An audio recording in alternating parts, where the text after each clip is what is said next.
रूस और यूक्रेन का युद्ध इस सदी की सबसे बड़ी भयानक तबाहियों में से एक बनता जा रहा है। 24 फरवरी को शुरू हुई जंग अब 2 महीने पूरे कर चुकी है और अब रूस ने कुछ ऐसा किया है कि दुनिया को पुतिन की असली ताकत का एहसास हो गया है। और इस बड़ी ताकत के बीच रूस ने एक बार फिर से भारत की तारीफ की है। मोदी मंत्र का मुरीद होते हुए रूस ने भारत पर एक जोरदार बयान दिया है, जिसे सुनकर आपका दिल भी गार्डन गार्डन हो जाएगा, क्योंकि पुतिन दुनिया को औकात दिखा रहे हैं और भारत से यारी भी बढ़ा रहे हैं।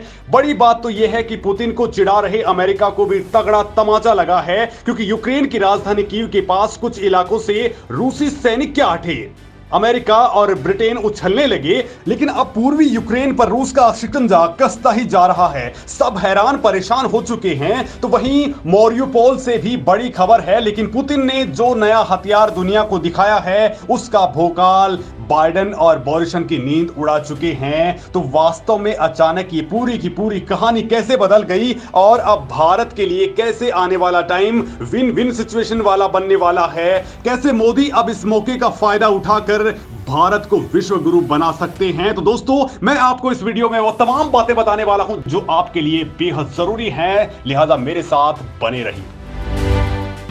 यूक्रेन में पुतिन को पहली बार बड़ी कामयाबी। पुतिन के कब्जे में आया डोनबास का लुहांस्क। मारिउपोल में आखिरी दौर की लड़ाई में रूस। पुतिन ने दुनिया को दिखा दिया तबाही का सामान। दोस्तों, रूस और यूक्रेन जंग की शुरुआत पूर्वी यूक्रेन के डोनबास इलाके से हुई थी।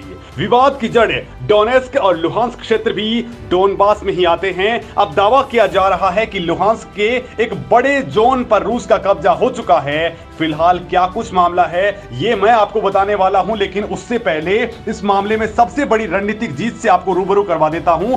क्योंकि दोस्तों, कहा जा रहा था कि जिसने मारिउपोल को जीत लिया मतलब जीत पक्की हुई, और इस जीत के लिए यानी मारिउपोल पर कब्जा करने के लिए रूसी सैनिक इस शहर को घेर चुके हैं। हालांकि यूक्रेनी सेना की एक आखिरी टुकड़ी रूस के आगे सरेंडर की चेतावनी को भी नजरअंदाज कर चुकी है और मौके पर डटी हुई है। यूक्रेनी सेना के एक कमांडर मेजर सेरी वोलिना ने कहा है कि हम आखिरी सांस तक लड़ेंगे, सरेंडर तो बिल्कुल भी नहीं करेंगे। वहीं कीव ने कहा है कि शहर से कुछ नागरिकों को बचाने के लिए एक समझौता किया गया है, क्योंकि मारिउपोल में करीब 1 लाख लोग अभी भी फंसे हुए हैं। यानी ठीक से कहा जाए तो ये इलाका अब रूस के अंडर आ चुका है, जो यूरोप और अमेरिका के मुंह पर तगड़ा तमाचा है। तो वहीं दोस्तों, लुहांस्क के गवर्नर ने कहा है कि रूसी सेना का लगभग यानी 80% तक कब्जा हो चुका है। गवर्नर सेरी हेदे ने कहा है कि रूसी सैनिकों ने लुहांस्क क्षेत्र में अपने हमलों को बढ़ा दिया है।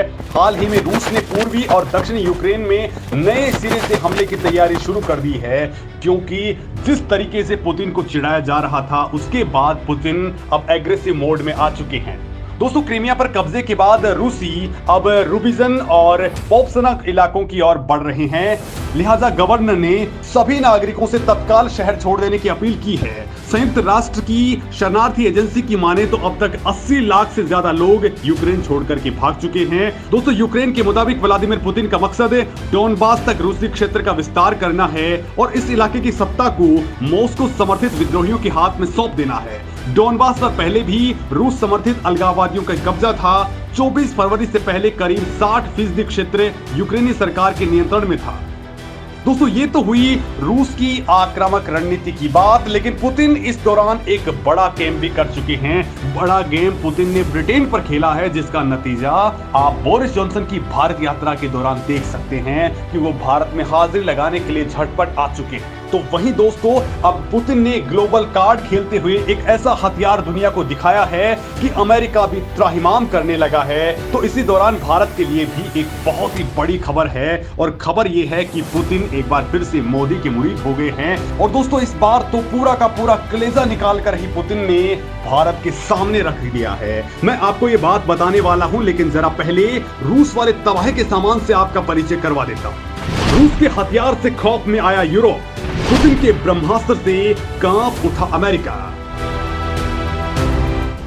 दोस्तों अभी रूस की इस्कंदर मिसाइलें यूक्रेन में भयानक तबाही मचा रही थी, जिनकी ताकत और क्षमता को देखकर अमेरिका की नींद उड़ी हुई थी, क्योंकि पुतिन इसी हथियार के जरिए परमाणु हथियारों का इस्तेमाल कर सकते हैं। पुतिन पहले ही अमेरिका समेत पूरे नेटो को यूक्रेन युद्ध में शामिल न होने की चेतावनी दे चुके थे। दोस्तों रूस का इस्कंदर मिसाइल सिस्टम कम दूरी की बैलिस्टिक मिसाइलों से लैस है। ये मिसाइलें 480 से लेकर 700 किलोग्राम तक के परमाणु और गैर परमाणु हथियार ले जा सकती हैं। इन मिसाइलों की बड़ी खासियत है इनकी स्पीड। और दोस्तों ये मिसाइलें मैक 5.9 की स्पीड से उड़ान भर सकती हैं। बड़ी बात यह है कि इस सिस्टम की हर मिसाइल को पूरे उड़ान के दौरान कंट्रोल किया जा सकता है, यानी इसे कहां गिरना है उसके रास्ते में भी आप चेंज कर सकते हैं।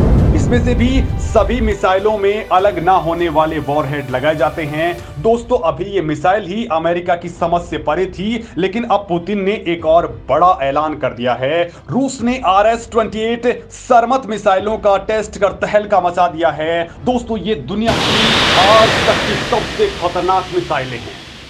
ये मिसाइल नेक्स्ट जनरेशन के परमाणु वॉरहेड के साथ हमला करने में सक्षम है। इसकी ऑपरेशनल रेंज 18,000 किलोमीटर से भी ज्यादा है। मतलब एक बार चली तो फिर अमेरिका और यूरोप ही छोड़ दीजिए, पूरे दुनिया में ऐसा कोई देश नहीं है जहां इस मिसाइल की पकड़ नहीं हो।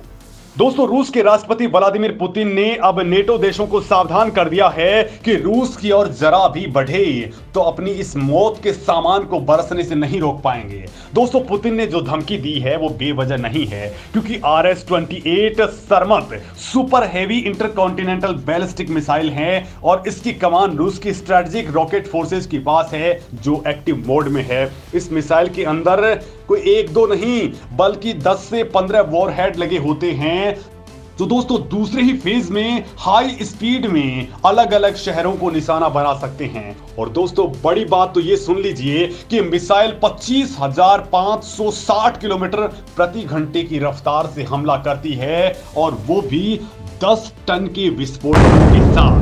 बड़ी बात यह भी है कि इसका तोड़ ना तो अमेरिका के पास है, ना चीन के पास और ना ही यूरोप के पास। यानी अब पुतिन ने पूरा का पूरा गेम ही बदल दिया है। तो इस बीच दुनिया को धमका रहे पुतिन ने भारत के लिए भी अपना कलेजा निकाल कर रख दिया है। तो दोस्तों बड़ी बात इस मिसाइल को लेकर के जो ये है वो ये कि कुछ वक्त बाद ये मिसाइल भारत में भी बन सकती है, क्योंकि जिस तरह का बयान पुतिन ने दिया है वो अपने आप में बहुत ही खास है। क्या कुछ कहा है वो मैं आपको बताता हूं। भारत की जिगरी यारी पर पुतिन का बड़ा बयान। मोदी के साथ पुतिन करेंगे बड़ा कमाल। दोस्तों भारत रूस का जिस तरह से सपोर्ट कर रहा है, UNSC में भारत जिस तरीके से रूस के लिए पूरी दुनिया से भिड़ रहा है, उसने पुतिन और उसके पूरे मंत्रिमंडल को ही अपना मुरीद बना लिया है।